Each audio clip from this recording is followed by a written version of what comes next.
Hello, माझं नाव वैष्णवी राजकुमार खराडे. माझं वय 23 आहे. मी जुलैमध्ये ऑफिसला जाताना स्कूटीवरून घसरून पडले होते. सो आम्हाला वाटलं नव्हतं की एवढं काही असेल मेजर. पण नंतर एक महिन्यानंतर आम्हाला MRI नंतर कळालं की ACL आणि मेनिस्कस टियर आहे. मग आम्ही असंच चौकशी करत करत डॉक्टर पुरेंदरे सरांना भेटलो. म्हणजे सरांनी सांगितलं की आपल्याला सर्जरी करावी लागेल. मग माझी सर्जरी ऑगस्टमध्ये झाली.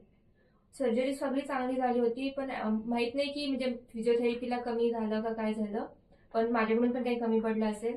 पण त्यामुळे मग ते पाय स्टीफ झाला. जात होता पाय, पण 90 पर्यंत जायचा, 90 डिग्रीपर्यंत. पण त्याच्यानंतर थोडा म्हणजे त्रास व्हायला लागलेला. डॉक्टर बोलले की आपण अजून एक सर्जरी करू स्टिफनेस घालवण्यासाठी, आणि त्याच्यामध्ये ॲडहेजन्स वगैरे असेल तर ते काढायला. मग म्हणजे पूर्ण त्यांच्यावरती म्हणजे सगळं विश्वास होता वगैरे, म्हणून आम्ही परत सगळं सेकंड स्टेज सर्जरी सुरू केली.